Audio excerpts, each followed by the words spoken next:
Hello and welcome to Tête-à-Tête, France 24's flagship interview show. Our guest is Rafael Grossi. He is the Director General of the International Atomic Energy Agency, and he joins us from Vienna. Thank you very much, Mr. Grossi.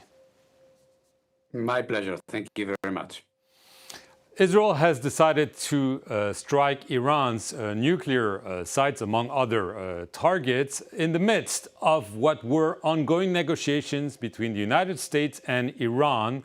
Do you regret that war has been chosen instead of negotiations?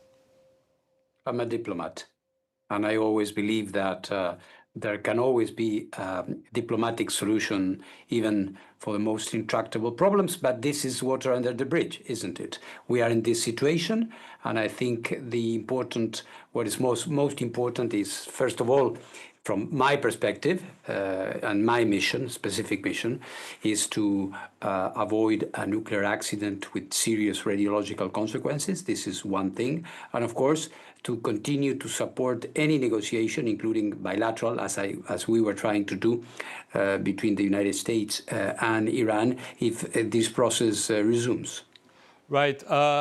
According to international law, striking nuclear sites is illegal. The Iranian ambassador to the United Nations in Geneva this Wednesday said that indeed this was a danger, this was a crime against humanity.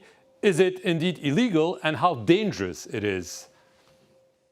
Well, these are two separate questions. I think on the first one, there is, of course, jurisprudence to that effect, including resolutions from the General Conference of the IAEA from times past, when nuclear installations were attacked in the context of different conflicts, where the General Conference of the IAEA found that this was an act against international law. So that is one thing.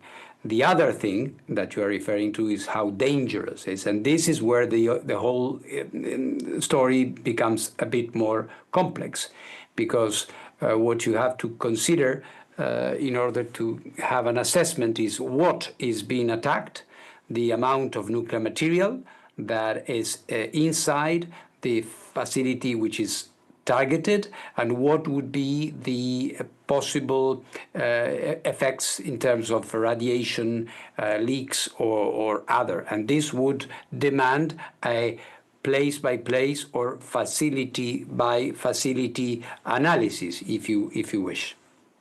Does this mean that obviously currently you don't have access, your inspectors on the ground obviously do not have access or information about the different sites and what's going on inside?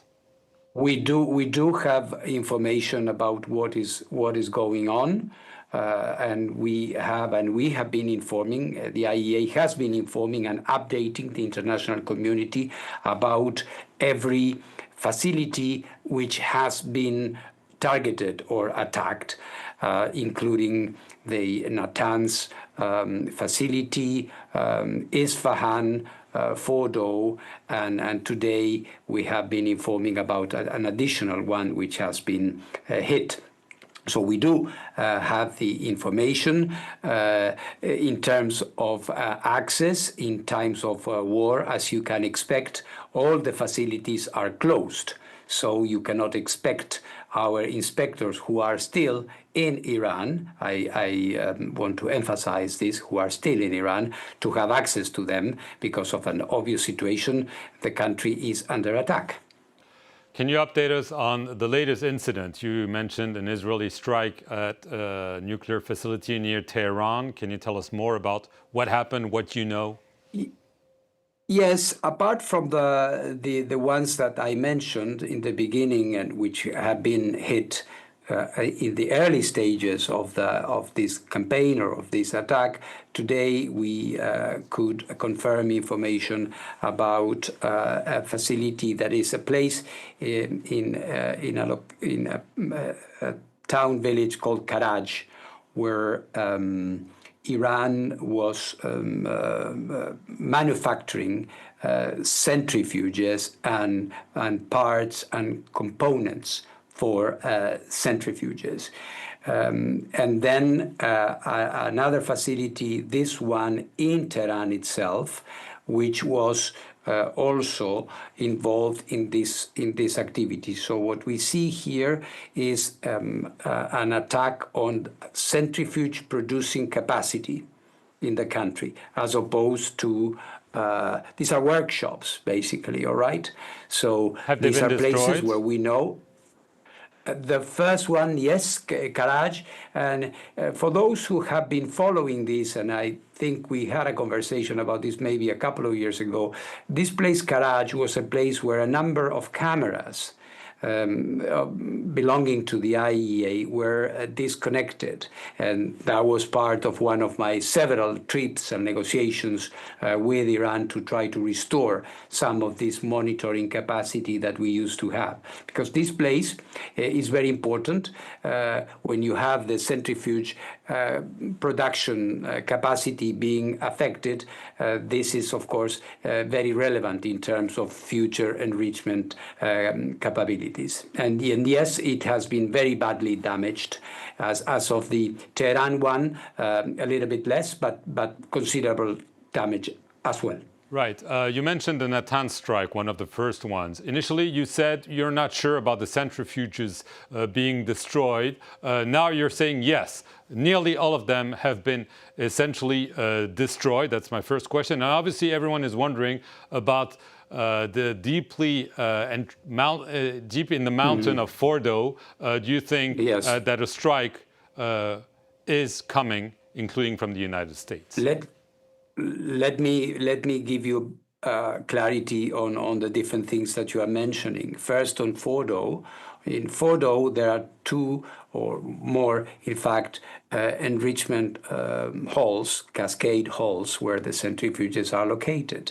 There is an above ground, or there was, should I say, an above ground facility which was completely destroyed there. You mean in Natanz, right? Yes, okay. Natanz. Okay. And then at the same place in Natanz, initially what we assessed was that with regards to the underground cascade halls, that they were indirectly, if I can put it like this, affected because the whole electrical infrastructure feeding the entire compound was hit and destroyed. And what you have when you have a situation like this is that these ultra centrifuges that are spinning at a very high velocity. When there is a sudden interruption of the outside power, they are immediately damaged in a very bad way. And there's also some chemical reactions because there is gas there, and the gas turns into solid state. I mean, it would be a little bit of a technical complication to explain. But just to say that already from the beginning, we assessed that there should have been a lot of damage. But yesterday, we didn't contradict our first assessment. We refined it by saying that we had identified evidence of direct projectile signals or signs on the surface of these underground cascade halls. So there has been also an attempt, and perhaps more than an attempt, to cause direct damage in a kinetic fashion directly into the place. So this is one thing, all right? This is Natanz. When it comes to Isfahan, which is another very important nuclear installation, nuclear facility, there has been four important buildings which have been destroyed: a fuel plate fabrication one, a conversion facility, lab, a chemical lab, but no clear damage as to the possibility there of some additional underground facilities. On that, we cannot confirm. Fordo, which is the one where most of the underground enrichment capacities exist, do not seem to show evidence of important attack or attack at all. So we continue to assess that here there has been, if anything, something very limited, but nothing important. And then what I have been mentioning to you now on this centrifuge production facility in Karaj and in Tehran. So this is the whole picture as we speak. Just very quickly, the Israeli Prime Minister Benjamin Netanyahu essentially is saying that the US, got the intelligence wrong, that Iran was much closer to building a nuclear weapon. What do you say to that? I will not dispute that. I don't know. And I can tell you that what we have is not wrong. Maybe they have something better. I cannot tell you that because I'm not familiar with that. What we see, and let's not forget that we are the ones inspecting in Iran. What we see is something which is, by the way, not a secret. We have been informing the international community. I had a report just a few days ago indicating that whereas Iran has already accumulated a very important amount of uranium enriched at a very high level, 60%, which is very close to military level, which is 90%. We did not have a picture that would allow us to say, yes, they are manufacturing a nuclear weapon. So here, I think we have to be very precise in what we say. We understand what others may be saying from a national perspective with a national interest. From the IAEA perspective, we need to be objective. And what we said is this was a case of concern. It is the only country in the world that is accumulating these huge amounts of uranium enriched at this very high level. But at the same time, we do not have any credible indication that there is a bomb there. Others may have a different opinion. Rafael Grossi, that's all we have time for. I want to thank you very much for being our guest here on France 24. And thank you all for watching this edition of Tête à Tête.